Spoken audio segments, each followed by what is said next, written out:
Hello, beautiful people. My name is Emma. And I'm MC. And we are your hosts of the G-Forces podcast. So, today was wild. This whole weekend was insane. Dude, I'm so tired. I was telling Chris before we grocery shopped after the Grand Prix this morning, as normal people do. And I was like, because we watched everything for this weekend, I mean, I don't know how they do it, because I'm tired just from watching. Oh, I know. But then, my God, watching that race this morning, I'm exhausted just watching it. Have I ever raced an F1 level? No. But I really relate to Fernando Alonso when after the race he said to one of the commentators, I just need to go home and take a nap and then I'll be able to revisit and digest this weekend. And I relate to that one. I haven't taken a nap yet and I really wish I had. I feel like the overall, there were a few guys that just commented on the chaos and, just looked like they'd been through some shit. Oh, yeah. They looked tired. Yeah. So, definitely a lot to discuss today. Lots in store for you guys. And, yeah. Yeah. So, let's kick off by doing a quick intro into where they were and a little bit of background on the track. So, let's get into it.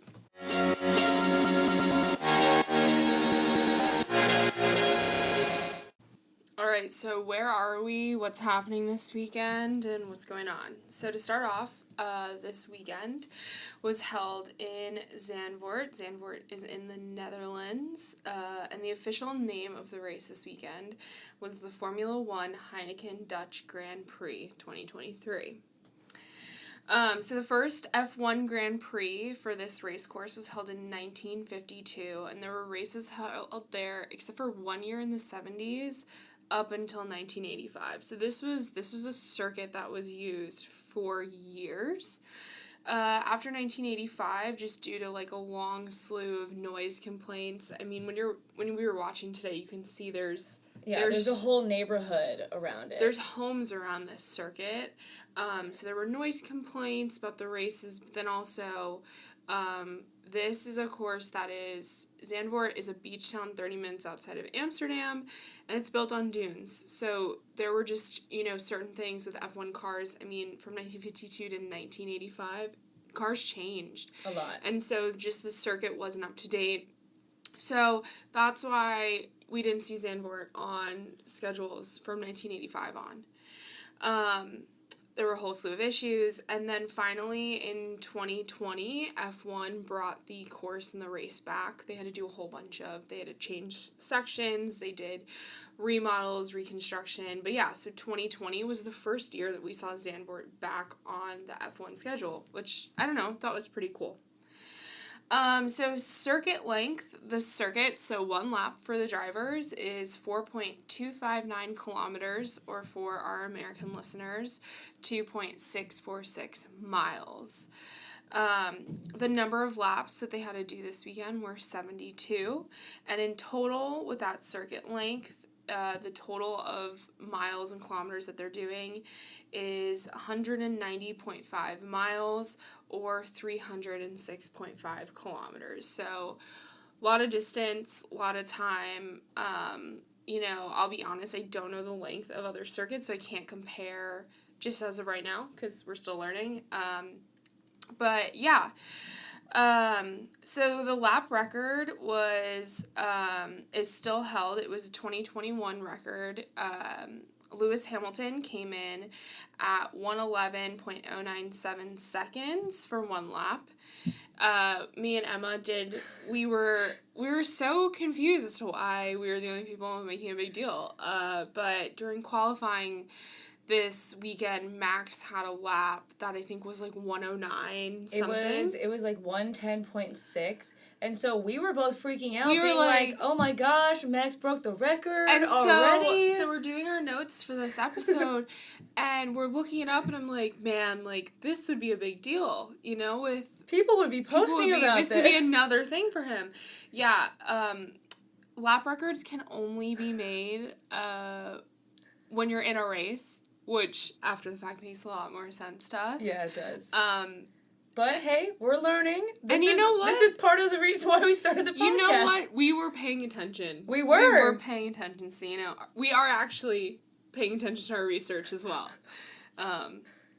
So let's talk about the turns and the DRS zones really, really quick. So there are 14 turns on this track. Turn 3 is a banked corner.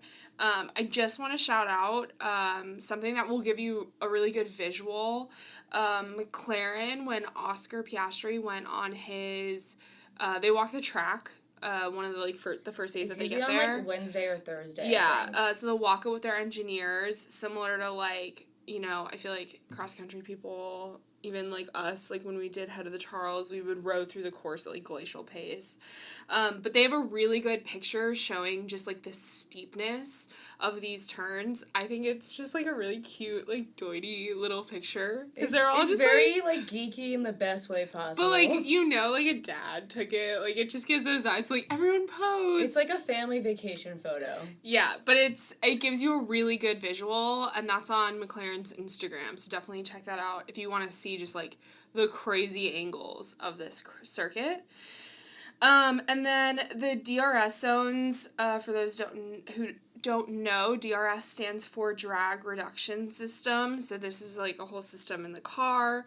We're going to do another episode on it later. I will be honest, I know what it is. I know in theory what it is. I just don't want to explain it incorrectly. Yeah. But there are certain zones on the track where you're able to enable this, this drag reduction system. We'll do that in a shop talk in maybe next episode or maybe in a few episodes. Yeah, just because it is something that is so pivotal to racing.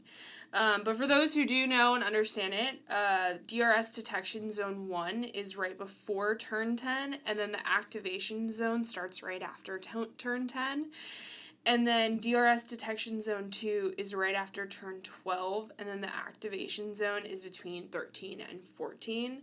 F1 has, circuit maps where you can really clearly see where these zones are if you want a bigger visual.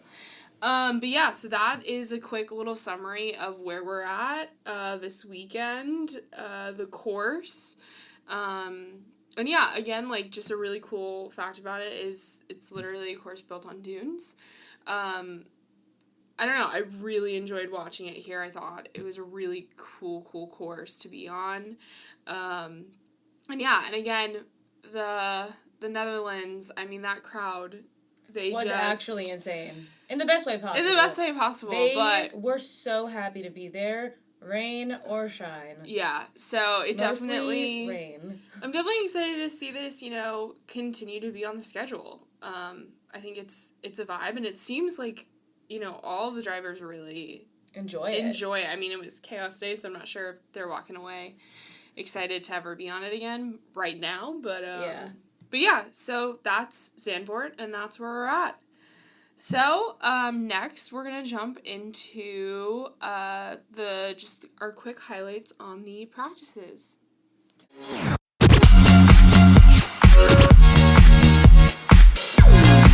So, there are 3 practice sessions over a typical race weekend, and that's what we had this past weekend. We will likely have future sprints, probably in a couple of weeks, but right now, this past weekend was just a regular, typical race weekend.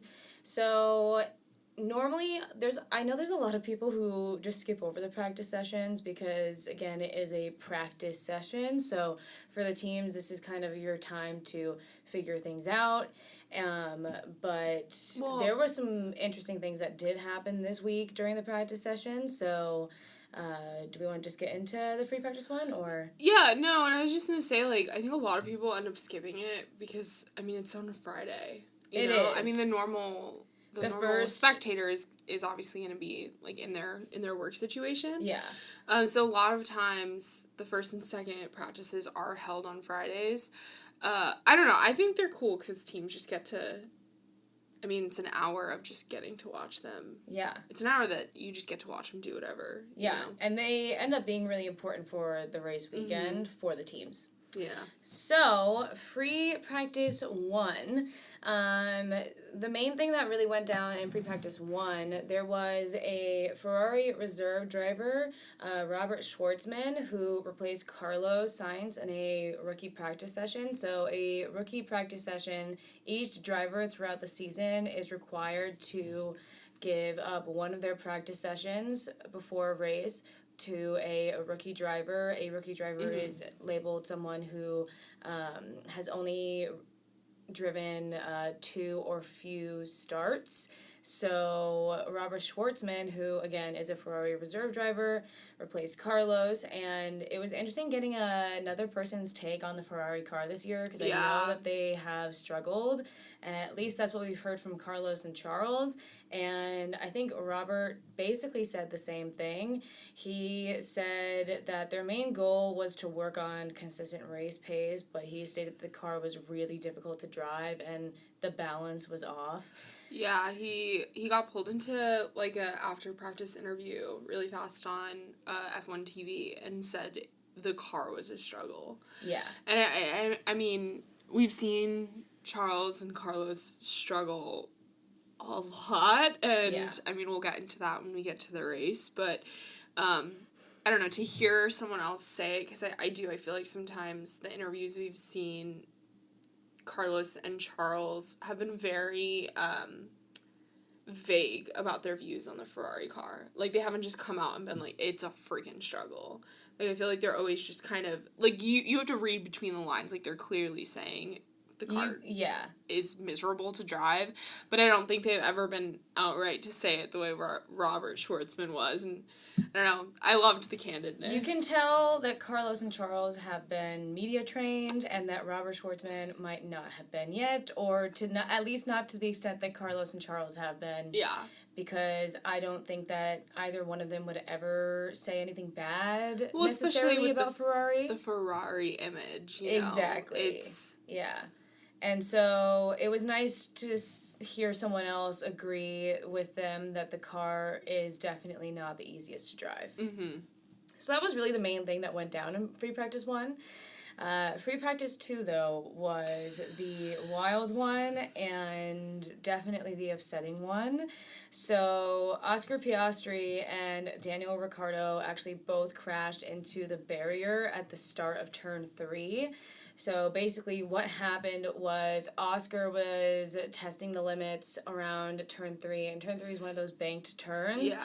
And so it is going to be a very, higher... Most of the drivers are taking a higher line around it, and they're going really fast, I think, is one of those high-speed corners.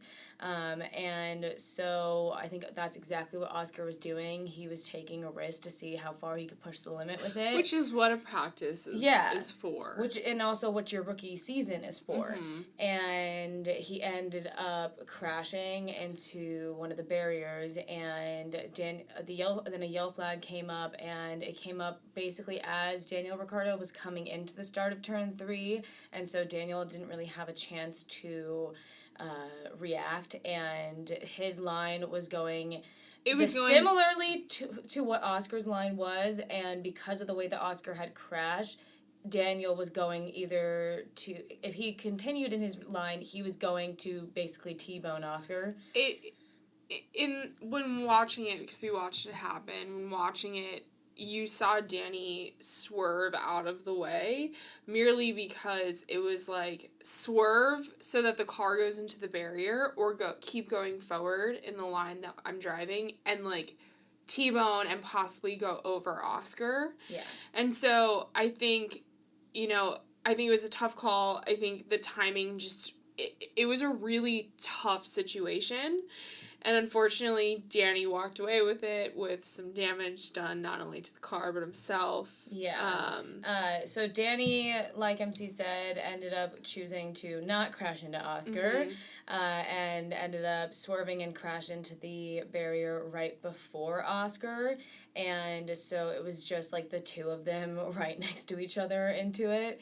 And Danny ended up breaking a metacarpal, which is like this bone in your hand. People are saying it's the wrist, but when I looked up metacarpal, that's what it was saying online, so... And when Emma says this bone in your hand, for all those listening, due to the fact Oh, that I'm she so visually sorry. she pointed for me, but not for you. It's one of the bones on top of your hand. Google it. So basically, You know. the way that he hurt his hand, though, was when he was when the impact into the wall was happening, he didn't have the time to let go of the steering wheel, and that's what then caused his hand to break. So he was then, obviously, there was a yellow flag. I think it was a red flag, actually. The practice session stopped so that both cars could get cleared, and you could see him grab his hand during the practice, like, as he's trying to get out of the car. He wasn't able to put weight on it. The first thing we heard on, like, when they played his radio, the first thing he said was, like, I'm okay, but my hand. Yeah. Yeah. So he was then taken to the hospital, and he was seen leaving with his arm in a sling, and it was a whole thing. Turns out, again, he ended up breaking his metacarpal, and he will be out for the foreseeable future. Yeah, I mean, listen, I think a lot of people are upset merely because Danny has had a rough go. I mean, it's been a rough go, and but I also think he was not racing until a race or two ago. Yeah, he had 2 races before the summer break. And so I think, like, I'm curious to see what's gonna happen, but similar to what some of the pundits were saying, I'm curious just to see how long they keep him out. You know, yeah. Some people are thinking that it might be the Singapore Grand Prix, which means 3 or 4. It's only 1. So we've got the Italian Grand Prix, and then we have a weekend where we have nothing, and then we have the Singapore Grand Prix. So it would be 3 weeks that he would be out, and apparently that is a very physical course, so it might be too difficult for him to do coming back just with the weakness of his hand at that point. We don't know exactly what's going to happen, but when we find out, we will let you guys know. Yeah, I'm curious to see the length of time they're willing to risk, like if the risk outreaps the rewards, you know. I think it's definitely a downer for a lot of us. We wanted to see Danny Rick. He's a fan favorite. But yeah, I mean, we'll see what happens. Yeah. So then, for free practice 3, since Daniel is out now, there is another reserve driver for Red Bull, and that is Liam Lawson. So Liam Lawson is currently driving in the Super Formula Series, which is in Japan, and he's been a part of the Red Bull family for a while. I'm pretty sure he was teammates with Yuki Tsunoda at some point in one of the lower formulas, and so he knows the Red Bull family quite well, and so this was his very first time ever in a F1 car, so it was really just a chance for him to kind of feel it out, especially because he had qualifying later that day.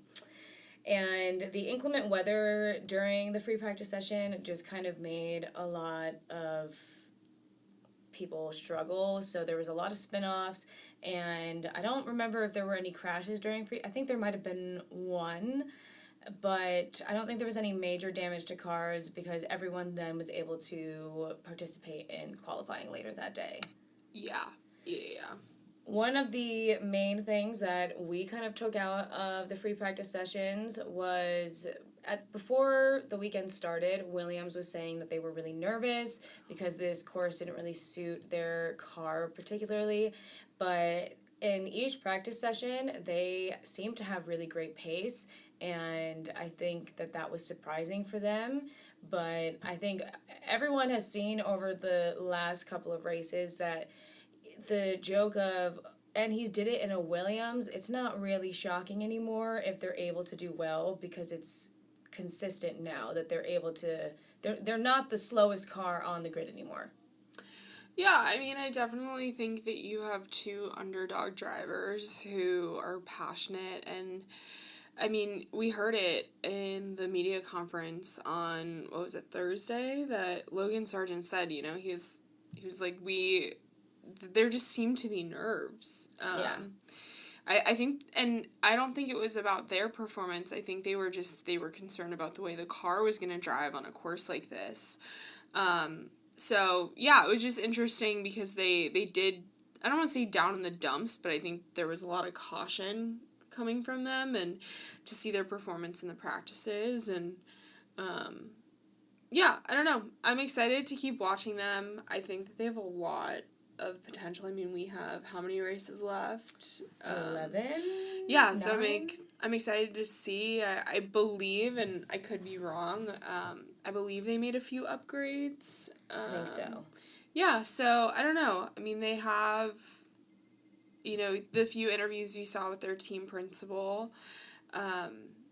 I don't know, I think they have they seem to just really be trying to learn right now. They seem to have a very solid team and a good flow with working together, and I find them to be one of the most exciting teams to watch. Yeah, and I don't know, I feel like everyone from the Williams world just seems to be, like, really humble. Yeah. And I'm not saying that there aren't humble people on the track. I just think,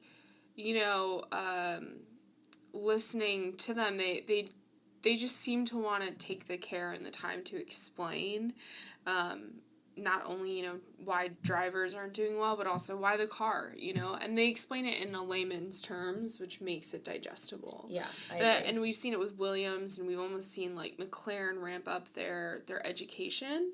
But I don't know, I'm excited to see what happens with Williams, and yeah. Yeah, so that pretty much is everything from the free practice sessions. Next, I think MC is going to go over the qualifying.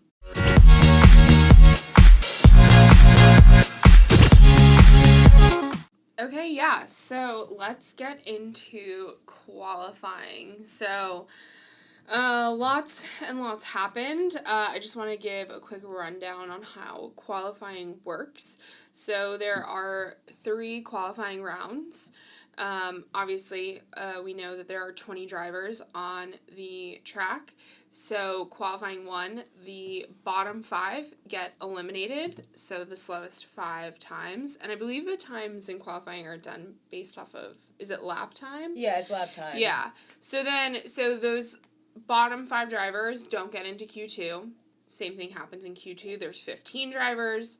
Bottom 5 get eliminated. And then finally Q3, qualifying round 3, the 10 drivers, obviously no one gets eliminated. It's the last round. But the whole reason why the round of qualifying happens like this, they're trying to figure out how they're going to start the next day. So if you get in first place, you're beginning of the group. 20th, you're right at the back. So yeah, just quick little rundown on qualifying. So like Emma said, Danny Rick was out, so he wasn't in FP3, free practice 3. And so Liam Lawson is in qualifying. Liam Lawson is going to be in Danny Rick's place for AlphaTauri. So just so you know if there's any change-ups on the grid. Prior to the beginning of qualifying 1 Q1, there was rain. The track was drenched. I'm pretty sure there was supposed to be an F2 race. There was. I think it started, but then it got canceled. Well, yeah, so they had a sprint race. I think it was a sprint, and they started it, and there was actually a really bad crash. Yeah. And so I think that they ended it there because they didn't want anyone else to get hurt, yeah. Yeah, so I think, was qualifying delayed? I can't remember if Q1... No, it surprisingly wasn't. Yeah, so I think at this point when Q1 started, it wasn't downpouring, it wasn't raining, but the track was just wet. So early on in Q1, and another thing I forgot to mention in qualifying, they're shorter rounds. I think they're like 12, 15 minutes of driving. So early on in Q1, Albon, Hülkenberg, and Verstappen spun into gravel. And honestly, that's all that really happened. It was pretty quiet. The biggest thing was really just tires. all 3 rounds of qualifying, the tires seemed to be the biggest thing that were affecting people, whether they were on the intermediates or the softs. It was really just like, I think with the weather conditions this weekend specifically, it was really hard for teams to figure out what tires to put on for any session, whether it was practice, qualifying, or the actual race. yeah. So besides the spin out into gravel, nothing major happened in qualifying. But the 5 guys who got knocked out was Esteban Ocon, K-Mag, both Alfa Romeo, so Zhao Guanyu and Valtteri Bottas, and then Liam Lawson. Honestly, Liam, I think he was just using it to figure out the car still. Again, he had only had a 1 hour free practice session before going into qualifying, so really his goal for the weekend, I feel like, at least as a spectator, was just don't crash. Just drive. Just drive it, finish the race Finish in one the piece. laps. Yes. So Alex Albon ended up winning, followed by Max Verstappen and then Oscar Piastri. So we got Williams on top, then Red Bull, and then McLaren. And just a reminder, this is Q1, so this is just by winning she MC's meeting. Alex they just had the fastest time lap. for Q1. And for Alex Albon to have the fastest lap, we were screaming. We were so excited. Listen, I have such a soft spot in my heart for Max Verstappen, but the fact that Max wasn't in the lead was also doubly exciting. Just the fact that, like, obviously, I don't think he's been top in qualifying, but I think to just see someone like Alex beat out Max in this, and yeah, it's 15 minutes, but I don't know, it's exciting. Well, especially knowing that they used to be teammates when Alex raced with Red Bull. I think it was the second half of 2019 and 2020, and then Alex ended up losing his seat after that. Mm-hmm. And so for him to be the fastest in Q1 in a Williams, like I said before, it's awesome. Yeah, and it's exciting to see Oscar up there. I feel like he's been qualifying really well. Yeah. But yeah, so that was the first qualifying. So again, Alfa Romeo was both out. So that is Zhao Guanyu and Valtteri Bottas. And then Esteban Ocon for Alpine, Kevin Magnussen for Haas, and Liam Lawson, who is subbing for Danny in AlphaTauri. So let's go over to Q2. So in qualifying 2, Albon kept in the front of the pack, but towards the end, Max ended up in front. I think, again, this just had to deal with tires, but also, it's Max. So the big takeaways for this is that Max won, Oscar Piastri ended up in second, and then Alex Albon was in third. So same top 3, just different shift and bag. So then the guys who were knocked down was Lance Stroll with Aston Martin, Pierre Gasly with Alpine, Lewis Hamilton with Mercedes, Yuki Tsunoda with AlphaTauri, and Nico Hülkenberg with Haas. This was a huge upset for Lewis Hamilton. Like, this was, I don't know. I don't want to insult, but like it just wasn't up. Like it's not how Lewis performs. Yeah, I feel like anytime that Lewis is out of the top 10, everyone is shocked because it doesn't happen all the time. I feel like it's a rare occurrence, but it is Lewis Hamilton, and it's not that he has the pressure of being first all the time, but I just think that his skill level and experience, it makes sense that he's going to make it to Q3, and sometimes it just doesn't happen. Yeah, and we've seen people pull out, we've seen people crash. It's just, it was just an upset, especially for a driver like Lewis who has been on this track before, to be out in Q2. It just wasn't expected. Yeah. The biggest takeaway of this, just kind of, I don't know, it was exciting. Logan Sargent on Williams is the first American to make it to an F1 qualifying 3 since Michael Andretti at the 1993 Italian Grand Prix. So 30 years later, we finally have an American making it to Q3. I mean, it's not like he won. It's not like he got pole position, but I don't know, I thought 30 years. Yeah. I don't know, it's pretty exciting. cool. The excitement was really great, and it didn't last very long. What happened in Q3, MC? Early on, Sargent lost control of his car at turn 2 and slammed into the barriers. I'm not laughing at him. It's just the irony of, like... The excitement was... It was this there is the like, best he had ever done, and then boom, done. Broke a record. It's been 30 years. Last, 3 minutes.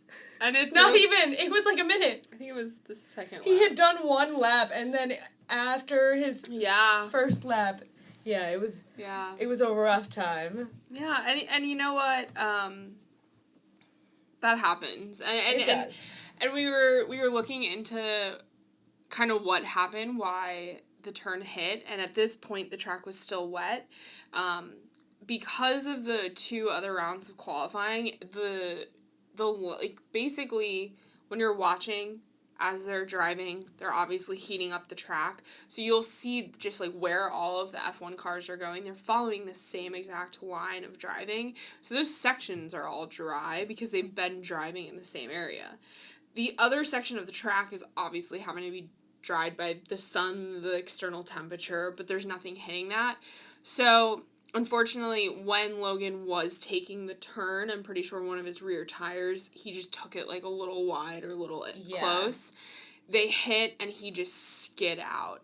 And it sucks because, number one, like you said, it was the farthest he's ever gotten in qualifying. He's the only American on this circuit, so obviously, FIA and F1, they're really pushing America, Logan, And it's his rookie season, and you always want rookies to do well. Yeah, and I think the other thing was, in the media conference where he had spoken about, you could tell there was a bit of nerves behind Williams, right now is when contracts are being signed and talked about. It is post-summer season, and so, 2024 is starting to get figured out, and, one thing we forgot to mention is at the beginning of this weekend, Haas confirmed Kevin Magnussen and Nico Hülkenberg for the 2024 season. So they're signed in. Right now, Logan isn't, and, you crash right at the farthest you've ever gotten. You're a little down in the dumps because it's you made it really far, but you made it one lap in. Yeah. Now, granted, it was just the fact, his tire was out a little bit, but, I'm sure there's nerves. The kid is young, and the amount of pressure that he's probably feeling, just to stay within F1, But again, it kind of shows you there are 20 seats, and if you can't make it, you can't make it. But we'll see, we don't know. Maybe he'll stick around, maybe he'll be more successful. We still have a ton of races, But yeah, so that's what happened to our American Logan. It's okay. We'll get past it. So, to go back to the beginning of Q3, since we just hyperfixated on Logan Sargent, which I don't think many people hyperfixate on Logan. Said no one ever. So to go back to the beginning of qualifying, Q3, Albon, Russell, Sainz, and Sargent, they all switched to softs right at the beginning of Q3, and everyone else stayed on intermediate. So this was just something that they were all seeing. Obviously, as we know, it didn't work out for Logan. And with the crash of Logan, there was a delay because they had to fix the barrier, obviously for safety reasons. And so at this point, you saw a whole bunch of the drivers just go in and switch to slick tires.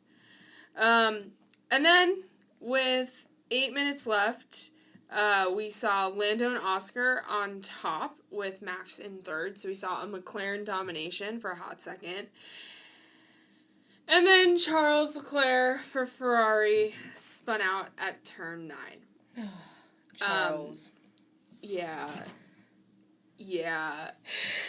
I'm sure everyone who watched has seen the memes of Charles Leclerc He crashes and for some reason just... I mean, found a lawn chair. Like a Coleman camping chair and... In, like, a meadowy part. Like, it was, like, in the grass. It looked like he was in a lawn chair in the meadow. And he just, I think, finished watching qualifying from there.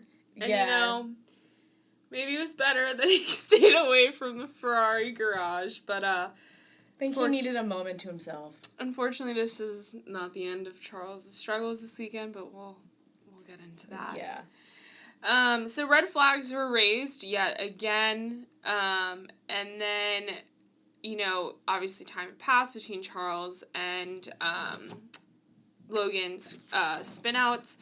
So they finally resumed again with 4 minutes remaining. Thankfully, nothing else really major happened, but Max ended up taking first place, followed by Lando Norris from McLaren and George Russell of Mercedes, with Alex Albon bringing up fourth in qualifying, which is pretty cool because Lando Norris, George Russell, and Alex Albon were the 2019 rookies.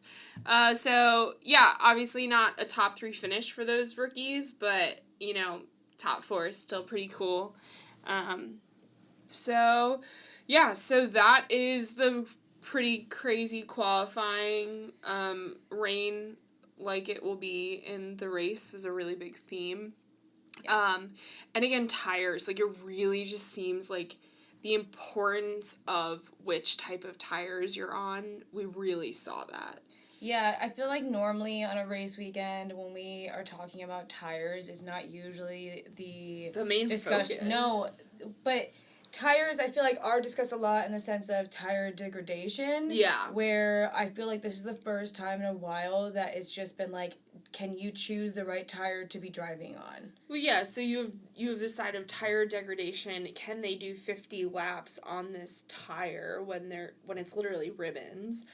Or if I'm on the soft or if I'm on the intermediate, will I get to 4th place or will I go down to 13th place? And I think that's the thing, is that it's less about tire wear and tear and more about legitimate tire strategy. Yeah. And what's going to make not only the car but the conditions work the best for the driver. And that is, I don't know, yeah, I feel like the few races, granted we've only watched 4 or 5 Grand Prix in our lifetime thus far. Yeah, it's been but I don't think we've had this tire focus before in terms of full conversations that pundits are having around tires. Yeah, I agree. Obviously they're talked about, that's not to say, obviously, it's just as important as every other part of the car, but, it seemed to be it either won you the race or it really screwed up your race. Yeah. So. And I will get into that in our next bit when we go over the race. Yeah.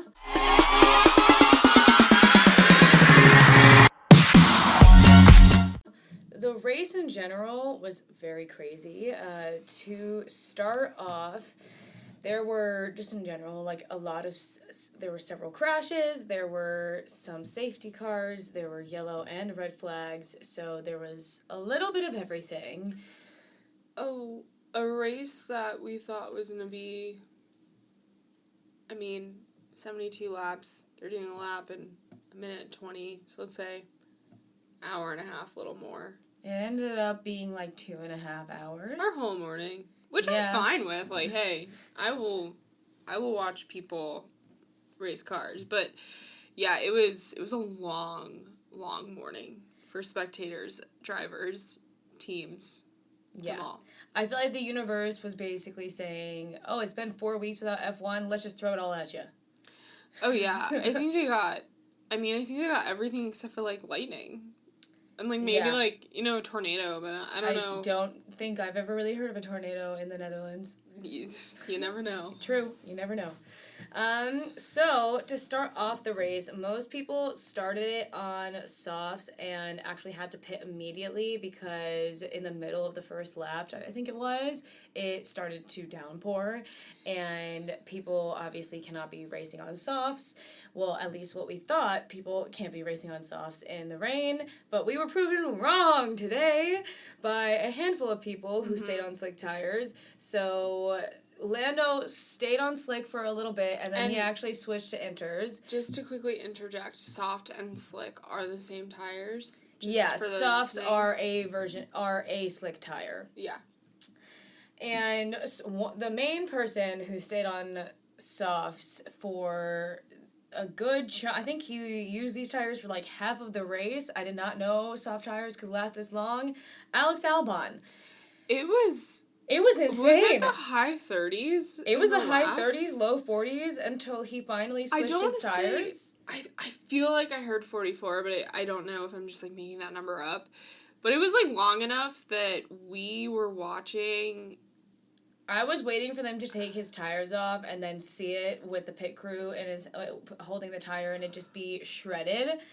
But he somehow was able to manage those tires long enough to make them last and not have to pit until about halfway through the race, which is a very different strategy than the majority of people. He did say after the race that he did feel like he was going to crash about 8 times, so there is, that. There's that part of it. The fact that it was raining and he was on, basically. Oh, also, loved that they called hydroplaning aquaplaning. Yeah. As Americans, we say hydroplaning, but all of the sportscasters over there are British. So, lots of aquaplaning today, as well as crashes and chaos. So, the first person to actually pit and get ahead of everyone was Checo. So, he pitted and went for inters, and that strategy is basically what had him at the front on lap 4. And then every other car that was on softs had a hard time keeping up because of the grip, like Alex, with him saying that he basically felt like he was going to crash. That's exactly kind of what most other people did. I mean, when did the monsoon level weather start? What It started in the middle of lap 1, and then this rain goes on for, I'd say, like the first 20 laps, and then it stops. And so then people started to switch tires again, but I'll get into that later on. But then it rains again towards the end of the race. Yeah. So, at lap 9, Charles actually had some front wing damage from a small racing incident with Oscar. I am not sure exactly how their collision happened, but it wasn't a crash in the sense that they came off being like, well, this person crashed into me. It was racing and it happens. And that incident actually caused some floor damage for Charles. And so he was going really slowly. So Carlos was right behind him. And I'm guessing Ferrari on the radio probably told Charles to allow Carlos to pass him, which was definitely the right move. It made the most sense. And so then we get to lap 17, and unfortunately, our American Logan Sargent again crashes due to a hydraulic issue. So while we were watching this, we saw him crash, and it was almost like is this the same thing that happened yesterday? But afterwards, James Vowles, the team principal of Williams, was being interviewed by, who was it? Was it Will Buxton? And I think it was. Was it Laura? Or is it Laura one of the F1 commentators, and he was saying that it was actually a hydraulics issue, so it was not the same thing as yesterday. So that was reassuring to hear that it literally was not Logan's fault at all, and that it was just a part of the car, and it was bound to happen. Yeah, I mean, I definitely feel like there was a level, and that's why, and I'll bring it up again, that's why I felt like he was a very humble team principal, because he admitted the car messed up. There was a hydraulics issue. Yeah. Like, we looked back at the data. At that point, there's nothing Logan can do. it was the car. And so that definitely hearing it after the race made us feel a bit better, because there's always concern that, we've seen past drivers before. The mental aspect of it. Yeah. But yeah, so we'll see what happens, and, it sucked to watch. So, because he crashed, this then caused a safety car to come out, because they had to use a crane to get his car off of the course and to clean up some debris and a barrier. And so there was a safety car out there until lap 21. And Alex Albon at this point, again, somehow still pushing on soft tires from the start. So nothing much then happened from lap 21 up until lap 31. When we got to lap 31, it was Yuki Tsunoda defending with his life. It was basically a DRS train right behind him. So by that, I'm meaning every car, I think there were 4 cars behind him. They were all within a second of each other.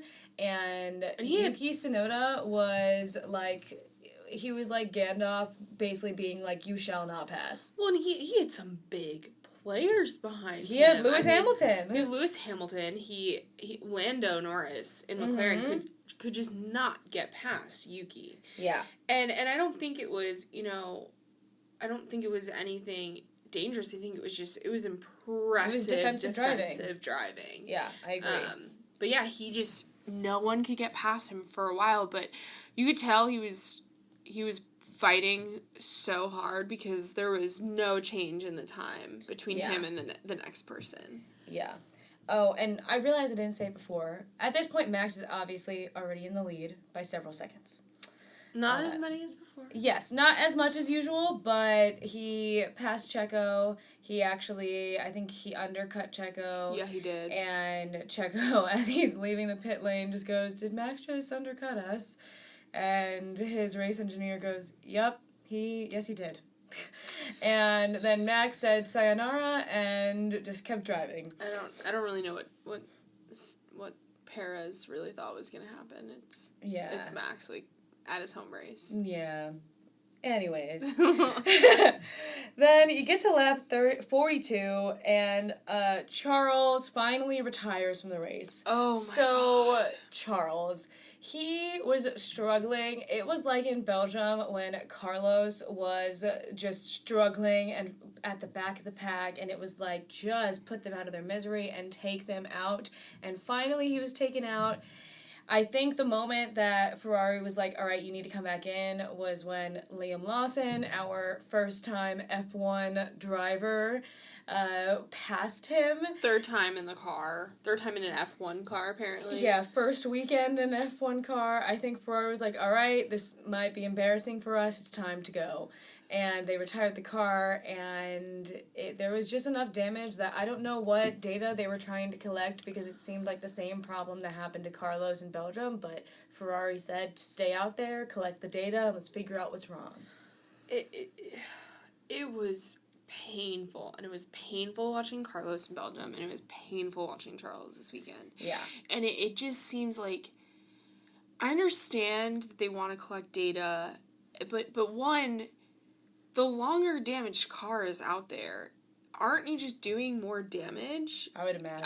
I would assume, unless, the damage is in a place that it's not being affected, but one would think, every part on this car. But then the other thing is, for the driver, how is that not just demeaning, especially for a driver of Charles' standard who is up there first, second, third? Like,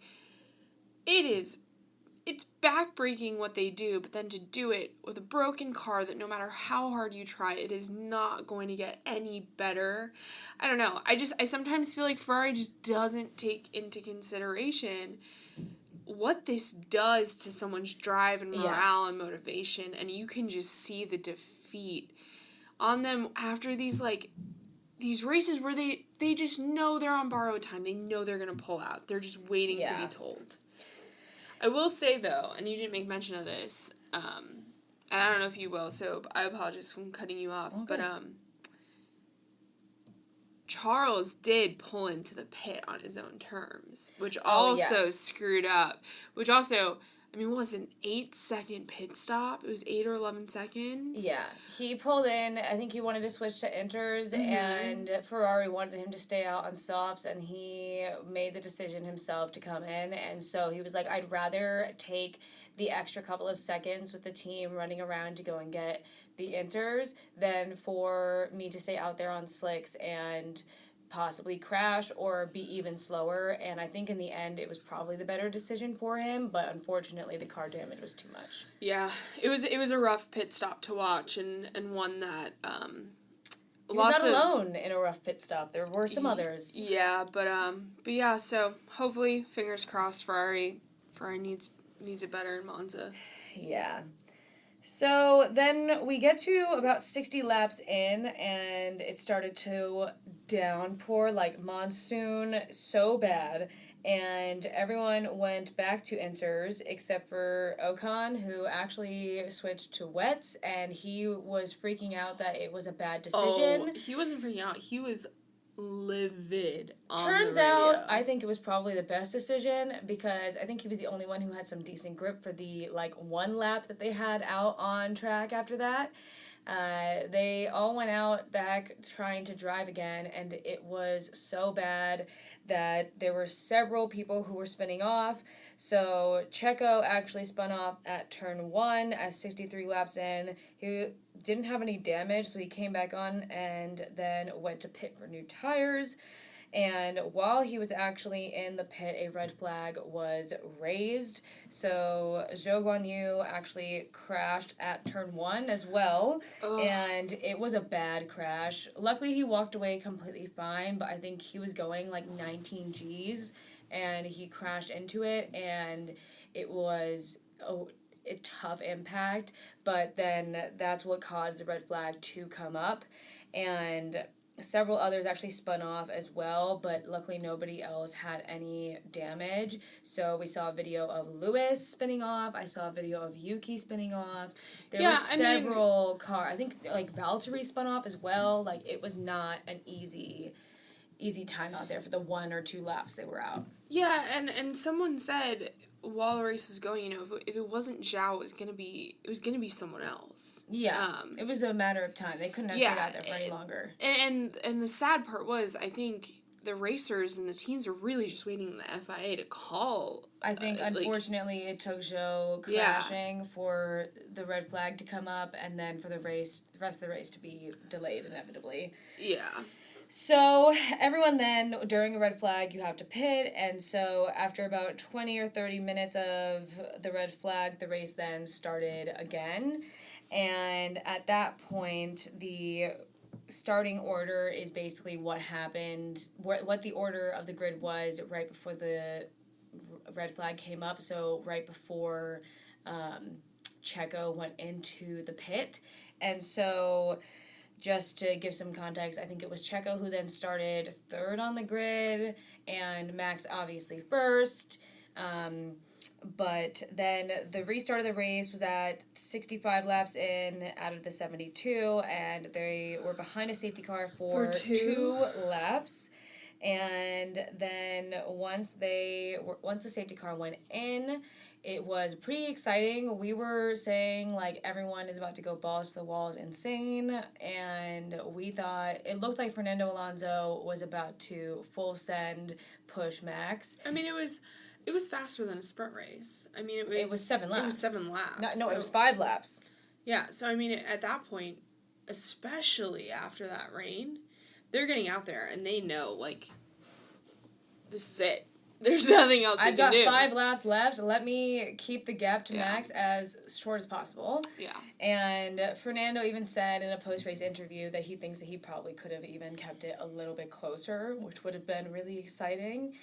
But, I feel like it sounds like we want the downfall of Max. We definitely do not. It's always exciting to see how fast he can go, but it's also really exciting to see a race when it comes to a battle for first place, and so to see someone battle him, that's always enjoyable.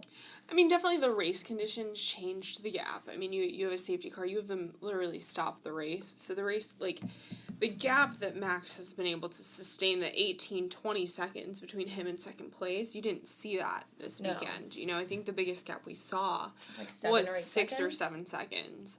I will say, you know, for those 40-something laps that we had that were really uninterrupted, the gap didn't get big. So it wasn't gigantic like it normally is. Yeah, so I don't know if it's just race conditions in the Red Bull car, or, you know, if these upgrades at teams like Williams and, you know, I don't know. I don't think that the gap doesn't continue to get bigger, which I think we're in store for some really exciting races. I agree. So then there was a little incident with George and Lando during those 5 laps. Ugh. So they had a little racing incident, just a small collision, and George actually went in after that to the pit thinking that was it. He said to his crew, I'm out. Turns out he wasn't out, and they sent him back out onto the track and told him to finish up the race. In those last 5 laps, we were told by the FIA that Checo was given a 5-second penalty because when he came into the pit before the red flag, he was actually speeding I didn't write down the kilometer amount, but I wrote down the miles, by 0.5 miles per hour over the speed limit. He was speeding, and so therefore they had a 5-second penalty.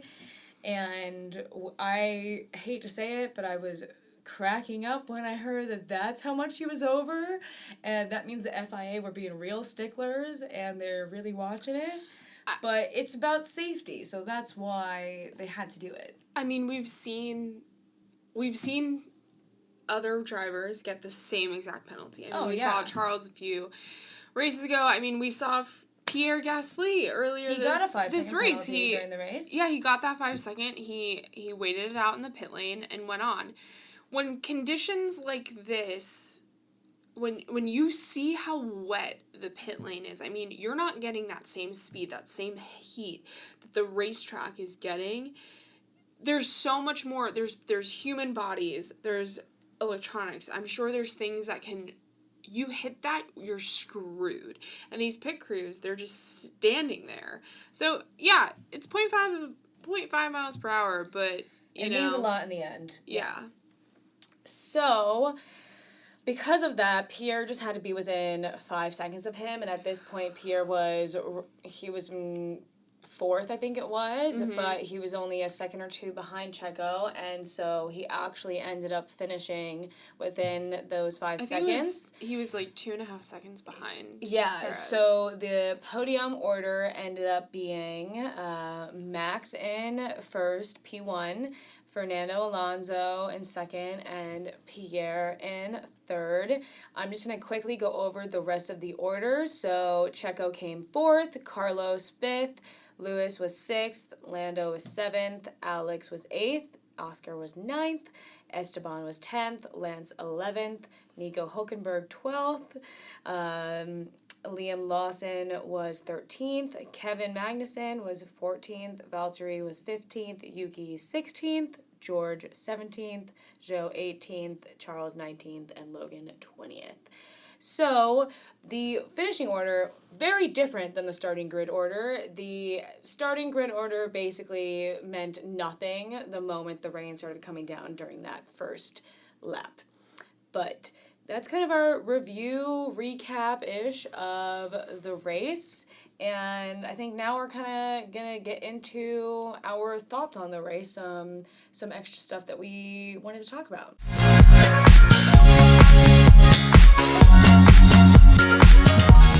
Just to kind of go over some of our thoughts on the race, I do want to just mention that the overall driver of the day and who also got the fastest lap was Fernando Alonso. They announced during this race that his last win, I think it was in 2013, so it's been a decade. So I do hope for one day we can get one more win from him. I think that would be a lot of fun. But I think that they also, I don't know if this is true, but he's the most experienced F1 racer in history. I mean, he's 42, I think it is. So I wouldn't be surprised if that's true. It all just depends on So, how like, old the racers were back in the day. It also might just be depending on, like, how many podiums he stood. Like, not Or podiums, how many race races entries. he's been at, yeah. Because, I mean, that guy retired and then came out of, like, retirement, you know? Like, he's been around the block. Yeah. You know? But I do want to just say that my driver of the day was Pierre. I was so happy to see him get a podium. So the last time he was on the podium was the Azerbaijan Grand Prix in 2021. So it's been 2 years, and at that Grand Prix he got third. So to see him on the podium again was really exciting, and you can tell how much it means to him when he does well. Yeah, I think that, I mean, for those who don't know, Alpine, his team, has been through the ringer. I mean, they entered summer season, that summer break, with a whole big internal change-up. I mean, they got rid of, their team principal. Yeah. They got rid of some big players, as well as, you know, Ryan Reynolds and Rob McElhenney acquired a section of the team. So I'm sure there's a ton of pressure on Pierre and Esteban Ocon. And so to see him, you know, win this, I feel like he's someone who's always been a little emotional, not in a bad way at all, but like always expressed emotion is probably a better way. Whenever he's won or placed, but yeah, I think he needed this. I think the team needed this. Well, and him and Esteban both came in the top 10, so that means their team gets points in the Constructors' Championship. Yeah. So they were one of 3 teams. That, you know? This was a huge weekend for them. Yeah. And coming off, but right before the summer break, Pierre got, second in the sprint race in Belgium? Yeah. So the past 2 Grand Prix for him now have been a pretty good run, so hopefully he can keep this up. Yeah, I'm excited to see what they have in store. I think that them along with Williams, they're 2 teams that I think we're about to see a lot of changes. Hopefully not drivers, because I like all the drivers, but I think we're about to see them step it up a level. I agree. I think that they're going to be on that level of Mercedes, Red Bull, McLaren. And some of the commentators were saying that you see cars like Alfa Romeo, and when they get up there in the top 5, they really struggle to stay up there. They just don't have the speed. But when Alpine is up there, they have the speed, and they're able to keep it up there. It's just all about them getting there in the first place. Well, and that's the thing. If Perez hadn't gotten that 5-second penalty, Pierre would have still been in 4th. But also, Pierre had a 5-second penalty during the race. So technically, Pierre and Sergio Perez both had the same amount of penalty time that they had to sit there and pause. And so, like, I don't know, that just shows Pierre was the better driver. He was the fastest. He was the faster driver. And to sit there and have an Alpine car faster than a Red Bull, you know, it shows that not only is the driver really good, but the car it's not a bad car. They're not struggling with it in the way that I feel like, you know, Ferrari and you know, other teams are. Yeah, I agree. Do you have anything that you want to throw in there? Not really. I mean, there was just like so much to absorb. I think it was the first weekend that me and you really took the time to watch the practices. I think we are probably, prior to this, we were a part of the large majority who, you know, maybe would throw on the practice. I feel like most of the time I would put the practices on, but again, because they're during a Friday, I'm not fully paying attention to them. I'm doing other things. It's usually background noise on a Friday. I think this time around we took the time to really pay attention and watch it. And and I mean, besides the race, there are some silly things I want to shout out. One, for those who haven't seen it, there is a very, very funny video of, I guess, McLaren had some old camcorder, tape recorder, video camera, whatever you call it. I feel like I just aged myself like 19,000 years. But he's sitting there, and I guess it's before the driver's parade, and he's taking a video and asking all of the Maxes. He's Max Verstappen gets a hold of this camera and he's taking videos of all the guy drivers before they get ready for the drivers parade. And it was just a very sweet. It was a very sweet moment, and something that I saw was pointed out on social media. All of the drivers, obviously, things are lighthearted, it's sarcastic. Also, it's social media. You have to take it with a grain of salt. Yeah. But there kind of seemed to be this, like, lack of confidence in all of the drivers that Max was interviewing. And you have this guy who's behind the camera who, now, to remind you, this is his 9th consecutive win. He just tied with Seb Vettel. Yeah, Sebastian Vettel. Sebastian Vettel for the longest most consecutive wins. Yeah. So you have this guy who is, like, he is projected to take the F1 Drivers' Championship this year, sitting there and being like, no, you're gonna do great. Like, no, it's gonna be a great weekend. No, like. Or he's saying, like, you never know what could happen. Like, you never know. Or, like, Lando was going through his race plan. He was like, I'm gonna get in front of you in the start. And Max is like, That's okay. That's okay. Like, I don't know. I think that people villainize these guys, and specifically Max, and I don't know, it's that moment where you see certain sides of social media and you're like, we won't know them. We don't know them. Oh, Just take it with lighthearted, And I think with a lot of the drivers, because they've grown up racing each other and they spend, there's 23 races, so then that's all over the weekend, so that's almost half of the year of weekends that they spend at races, and they spend those weeks in between the races doing race-related stuff. So they spend almost half of their year around each other and with each other. So these guys are likely a lot closer than any of us know. And so to see Max in a video where he's able to kind of show people that he's not this villain, he's just another one of the guys. Yeah, and I think it's a side that you can kind of see when you do take a deeper, kind of more unhinged dive into it like we have.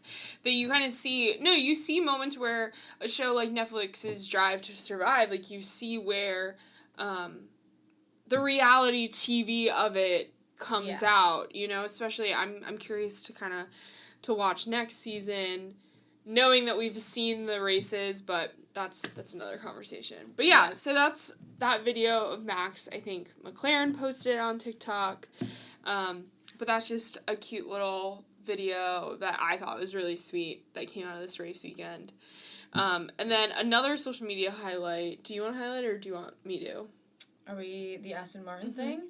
Okay, so Aston Martin's TikTok is incredible. Okay, I just want to meet the person who decides because there's 2 types of videos that they've been putting out that I've been obsessed with, and I want to meet, whoever their social media person, whoever the mechanic or the engineer, or whoever is doing these ideas and filming these things, kudos, props, 10 out of 10.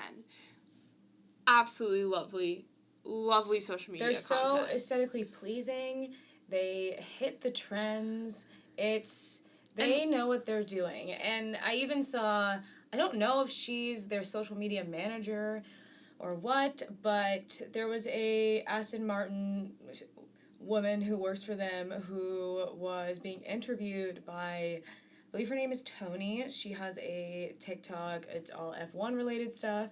She was talking to her, asking about how Aston Martin has kind of led the social media of F1 teams, and the Aston Martin representative was just talking about how it's really important for the fan base to be involved, and they want the fan base to see kind of what's going on behind the scenes, which is one of the reasons why we love their TikToks, because their race weekend videos, they show the mechanics and the engineers setting things up. Yeah, so to just quickly explain, since we've kind of derailed a little, there are 2 types of videos that Aston Martin is pushing on their social media. They have a ton of other videos on their TikTok, but one, they do these very artistically filmed kind of weekend summaries and of the circuit. So this weekend it was Zandvoort. So they'll always post it and it'll be this beautiful font They always have the great filters on it. And it's just, there's no speaking, there's no noise, but it's just, like, little interactions or, like, people specifically behind the scenes doing things, like, in the garage. And it's nice because you're seeing this side. It's making a sport almost seem, like, more real, more human, and less glitzy and glamorous. And then the other post that I saw, and I don't know if they've done this before, but it's either a filter or someone actually got a camcorder. And this is older than, like, the Max video. This is, like, clearly on some form of vintage. So again, I don't know if it's a filter or if it's actually a vintage camera. But they just, like, went around and, like, they have Fernando on it and they have Lance on it. And it's just this, like, really vintagey film that looks great. But it's just, like, it's a side of social media that if you watch this video with no context, you wouldn't know, that's an F1 sports team, or that's a motorsports team. Yeah. Like, it is just really pleasing, and I feel like it's just not getting the love that it needs to get. Yeah, I feel like Tony posted her TikTok interviewing the Aston Martin girl last night, I think it was, and before that, we had been talking about how we've never seen anyone talk about Aston Martin's social media.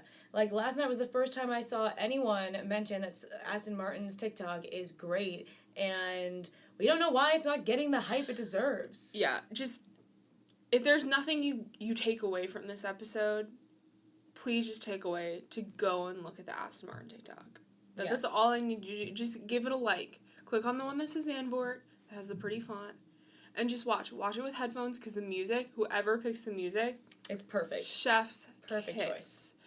But yeah, I have a deep obsession with Aston Martin's me too. TikToks. I agree. Yeah. So that's my weekend highlights that have nothing to do with the weekends.